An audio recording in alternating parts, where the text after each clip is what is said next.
कहानी की शुरुआत में हमें एक ट्रेन को दिखाया जाता है जो रेगिस्तान के सुनसान और बंजर इलाके से गुजर रही होती है। इस ट्रेन में वर्जिल नाम का एक आदमी बैठा होता है जो चुपचाप ब्रेड खा रहा होता है। उसके सामने एक बेचारी औरत अपने बच्चे को चुप करवाने की कोशिश कर रही होती है। अब कुछ देर बाद जब ट्रेन एक स्टेशन पर रुकती है तो वर्जिल अपना आधा ब्रेड उस औरत को दे देता है और खुद ट्रेन से नीचे उतर जाता है। बाहर निकलकर वो पास की एक छोटी सी दुकान में जाता है और दुकानदार से किसी शख्स का पता पूछता है, लेकिन दुकानदार बिना कुछ कहे टीवी देखते हुए उसे नजरअंदाज कर देता है। फिर वर्जिल ने उससे बाथरूम का रास्ता पूछा तो उसने बाथरूम की तरफ हल्का सा इशारा कर दिया। थोड़ी देर बाद वर्जिल बाथरूम में पहुंचता है और देखता है कि बाथरूम की हालत इतनी गंदी होती है कि वहां खड़ा रहना भी मुश्किल था, लेकिन मजबूरी में उसे वहीं काम करना पड़ता है। इतने में बाहर से एक आदमी आवाज लगाता है और पूछता है, शायद तुम किसी को कंपाउंड ले जाने के लिए इंतजार कर रहे हो। वर्जिल सिर हिलाकर हाँ कह देता है तो वो आदमी चला जाता है। अब बाथरूम से बाहर आने के बाद जब वर्जिल हाथ मुंह धो रहा होता है तो एक और आदमी उससे कहता है, पानी जाया मत करो। इसके बाद हम देखते हैं कि वर्जिल कीथ नाम के एक ट्रक ड्राइवर के साथ कंपाउंड की तरफ रवाना होता है। रेगिस्तान की गर्मी हद से ज्यादा थी, इसलिए वर्जिल ने एसी चला दिया, लेकिन कीथ फौरन उस पर चिल्लाता है और कहता है, एसी से इंजन पर लौट पड़ता है जिससे वो खराब हो जाएगा। इस वजह से अब वो एसी बंद कर देता है। अब बहुत देर सफर करने के बाद अचानक उनके ट्रक का टायर फट जाता है, जिसे बदलने के लिए उन्हें रुकना पड़ता है। वहीं पर उन्होंने दो जंगली कुत्ते लड़ते हुए देखे। कीथ ने एक को तो भगा दिया, मगर दूसरा जख्मी हो चुका था और वो चल नहीं पा रहा था, इसलिए कीथ ने उस कुत्ते को पत्थर से मारकर उसकी तकलीफ खत्म कर दी। अब टायर बदलने के बाद दोनों फिर सफर पर निकलते हैं। रात होने पर वो एक पेट्रोल पंप के पास रुकते हैं और वहीं आग सेंकते हुए कीथ वर्जिल से पूछता है, तुम कंपाउंड क्यों जा रहे हो? वर्जिल कहता है, उसे कंपाउंड में एक काम मिला है। कीथ उसे समझाता है, कंपाउंड में बस मजदूरी मिलती है और कुछ नहीं, लेकिन वर्जिल के लिए मेहनत का कोई मसला नहीं था। अगली सुबह कीथ सो जाता है और वर्जिल ट्रक चलाता है। थोड़ी देर बाद वर्जिल के लिए गर्मी बर्दाश्त से बाहर हो जाती है तो वर्जिल फिर से एसी चला देता है, लेकिन इस बार सच में इंजन खराब हो जाता है। जब कीथ को पता चलता है तो वो गुस्से से वर्जिल पर चिल्लाता है। वर्जिल माफी मांगता है और पास में हल्का होने के लिए चला जाता है। अब वापस आते हुए उसकी नजर कुछ पत्थरों के ढेर पर पड़ती है। उसने एक पत्थर हटाकर नीचे देखा तो उसके नीचे एक सोने का पत्थर निकला। ये देखकर वर्जिल के होश उड़ गए। उसने फौरन कीथ को बुलाया। अब ये देखकर कीथ भी हैरान हो गया और उसने लाइटर निकाला और बोला, अगर ये पत्थर जले और काला पड़ जाए तो ये सोना नहीं है। लेकिन जब उसने जलाकर देखा तो पत्थर में कोई फर्क नहीं पड़ा। दोनों समझ गए कि उनके हाथ असली सोना लग गया है। फिर दोनों ने कुल्हाड़ियां उठाई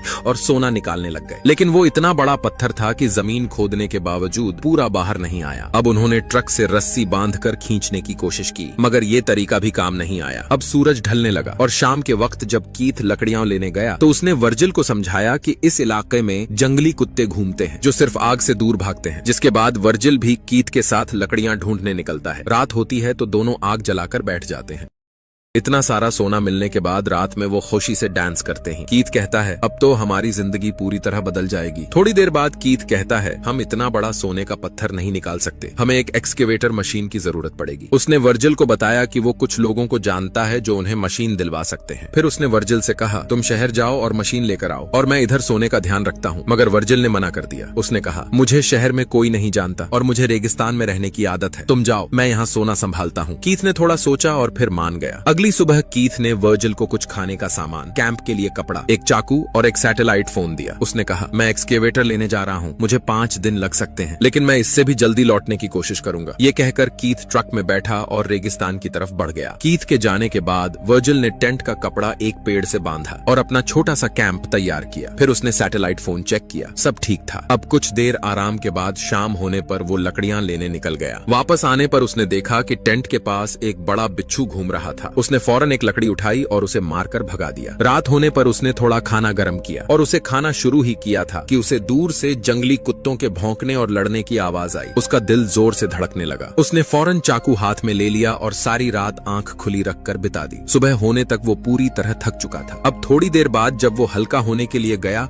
तो वो पानी का इस्तेमाल करते हुए थोड़ा हिचकिचा रहा था। इतने में अचानक सैटेलाइट फोन बजने लगा, इसलिए वो जल्दी से दौड़कर वापस आया, लेकिन इतने में फोन कट चुका था। अब वर्जिल परेशान होकर इधर उधर घूमता रहा और चलते चलते उसे एक पुराना टूटा हुआ एयरप्लेन दिखाई दिया। उसने सोचा कि ये प्लेन रात गुजारने के लिए अच्छी जगह है, लेकिन वहां से सोना दिखाई नहीं देता था, इसलिए उसने प्लान बदल दिया। फिर वह प्लेन के टूटे हुए टुकड़े उठाकर अपने टेंट के पास ले आया ताकि वो इसका इस्तेमाल करके धूप से बच सके। अब थोड़ी देर बाद वो थक कर सो गया और जब वो उठता है तो उसका चेहरा तेज धूप में जल गया होता है। दर्द के बावजूद वो वापस सोने के पास जा बैठता है और खुद से बातें करने लगता है, जैसे वो उस सोने को अपना हमराज समझने लगा हो। वर्जिल सोने के पास बैठा सोच रहा होता है कि कैसे वो इतनी दौलत को अपने साथ ले जाएगा। तभी उसके जहन में एक आइडिया आता है। वो सोने के बड़े पत्थर का एक टुकड़ा तोड़ने की सोचता है। वो काफी देर तक सोने के पत्थर पर जोर लगाता रहता है और आखिरकार एक छोटा सा टुकड़ा तोड़ने में कामयाब हो जाता है। इतने में उसका सैटेलाइट फोन बजता है। जब वो फोन उठाता है तो उसे स्क्रीन पर कीथ का नाम दिखाई देता है। वर्जिल फौरन कॉल उठाता है। कीथ कहता है, मुझे थोड़ा और वक्त लग रहा है, ट्रक का इंजन बार बार खराब हो रहा है। फिर वर्जिल खुशी से कहता है, मैंने सोने का एक छोटा टुकड़ा तोड़ लिया है। कीथ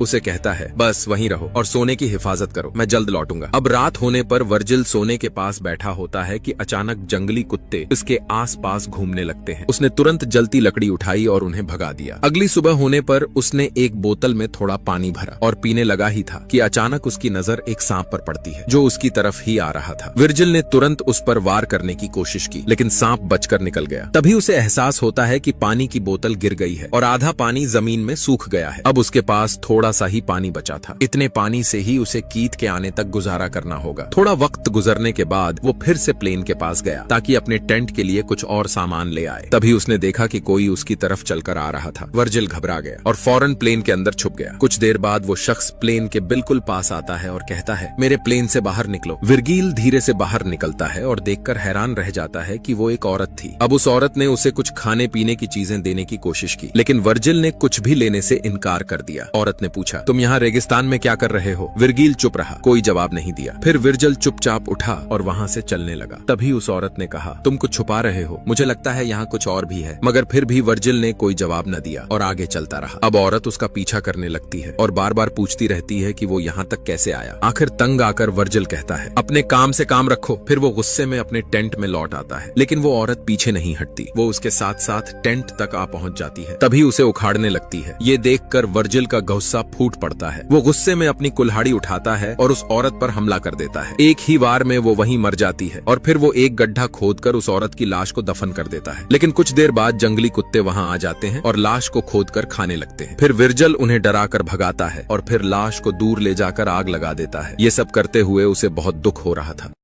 अब अगली सुबह जब उसकी आंख खुलती है तो सैटेलाइट फोन बज रहा होता है। कीथ कहता है, एक्सकावेटर तो मिल गया है, लेकिन मुझे लौटने में कुछ और दिन लगेंगे। ट्रक बहुत धीरे चल रहा है। वर्जिल ने सिर्फ एक लफ्ज कहा, ठीक है। अब उसकी हालत दिन ब दिन खराब होती जा रही थी। एक दिन उसने देखा कि एक ट्रक उसके रास्ते से गुजर रहा है, लेकिन सोने के लालच में उसने मदद नहीं मांगी, बस चुपचाप खड़ा देखता रहा। अब शाम को जब वो लकड़ियां इकट्ठी कर रहा होता है तो दूर से एक बड़ा बवंडर उसकी तरफ बढ़ता हुआ दिखाई देता है। वर्जिल घबराकर अपने टेंट की तरफ दौड़ता है, लेकिन बवंडर इतना जबरदस्त था कि उसका पूरा टेंट उड़ा देता है। वर्जिल जान बचाता हुआ भागता है, लेकिन बवंडर ने उसके चारों तरफ अंधेरा कर दिया था। तभी एक पेड़ की तीखी शाख उसके पेट में आ चुभती है और वो दर्द से चिल्ला उठता है। अब कुछ देर बाद बवंडर रुक जाता है और जब वर्जिल की आंख खुलती है तो वो खुद को रेत के अंदर धंसा हुआ पाता है। वो मुश्किल से बाहर निकलकर देखता है कि उसके पेट में अभी भी वो लकड़ी घुसी हुई है, लेकिन दर्द के बावजूद वो सीधा सोने के पत्थर के पास चला जाता है और वहां से रेत हटाकर जैसे ही वो चमकता हुआ सोना देखता है उसके चेहरे पर सुकून आ जाता है। फिर वो हिम्मत करके अपने पेट से लकड़ी निकालता है, जिसके बाद उसके पेट से बहुत खून बहा। फिर वर्जिल तुरंत एक कैन का ढक्कन आग में गर्म करता है और उसे अपने जख्म पर रख देता है। दर्द इतना ज्यादा होता है कि वो जोर जोर से चीखने लगता है। फिर वो पागलपन में अपने चेहरे पर रेत मलता है और वहीं बेहोश होकर गिर जाता है। कुछ देर बाद जब उसे होश आता है तो फिर से उसके सामने एक औरत खड़ी होती है जिसके हाथ में तीर कमान होता है। वर्जिल को लगता है कि ये वही औरत है जिसे उसने पहले मार डाला था, लेकिन वो औरत उस पर हमला नहीं करती, बल्कि उसे पानी पिलाती है और वहां से चली जाती है। अगले दिन जब वर्जिल की आंख दोबारा खुलती है तो वो औरत कहीं नहीं होती। उसे लगता है कि शायद ये सब उसका वहम था। तभी उसका सैटेलाइट फोन बजता है। वो कीथ को सब कुछ बताता है। उस पर कीथ उससे कहता है कि अगर वो औरत वापस आए तो उसे भी मार देना। कुछ वक्त बाद वो औरत वाकई फिर से आती है और वर्जिल की मदद करने लगती है, मगर वर्जिल अब भी सिर्फ सोने में ही उलझा रहता है। गुस्से में वो उस औरत पर चिल्लाता है और उसे दूर जाने को कहता है, लेकिन जाने से पहले वो औरत सिर्फ इतना पूछती है, क्या तुमने मेरी बहन को देखा है? मगर वर्जिल चुप रहता है। इसी वक्त वर्जिल की हालत हद से ज्यादा खराब हो जाती है, जिस वजह से वो एक बार फिर बेहोश हो जाता है। कुछ देर बाद जब उसको होश आता है तो उसके आसपास आग लगी हुई होती है और जंगली कुत्तों ने उसे चारों तरफ से घेरा होता है। वो घबराकर कीथ को कॉल करता है और रोकर कहता है कि जल्दी आ जाओ वरना ये कुत्ते मुझे मार देंगे। कीथ कहता है कि वो करीब ही है और कुछ देर में पहुंच जाएगा, लेकिन असल में कीथ दूर से अपनी दूरबीन से वर्जिल को देख रहा होता है। तब जंगली कुत्ते वर्जिल पर हमला कर देते हैं। आखिरकार कुत्ते उसे काट कर मार देते हैं, लेकिन वर्जिल की आंखों में आखिर तक सिर्फ सोना ही रहता है और कीथ दूर से ये सब देखता रहता है। दरअसल कीथ अकेला ही ये सारा सोना लेना चाहता था। कुछ देर बाद कीथ वहाँ ट्रक और एक्सकवेटर के साथ पहुँचता है। वहाँ वो वर्जिल की लाश देखता है और सीधे सोने की तरफ बढ़ता है, मगर जैसे ही वो एक कदम और आगे बढ़ता है, एक तीर सीधे उसके सीने में लग जाता है। वो कुछ भी समझ नहीं पाता और कुछ ही लम्हों में उसकी भी मौत हो जाती है। ये कहानी हमें याद दिलाती है कि लालच अक्सर सब कुछ बर्बाद कर देता है। अगर आपको ये वीडियो पसंद आया हो तो लाइक और सब्सक्राइब करना न भूलें।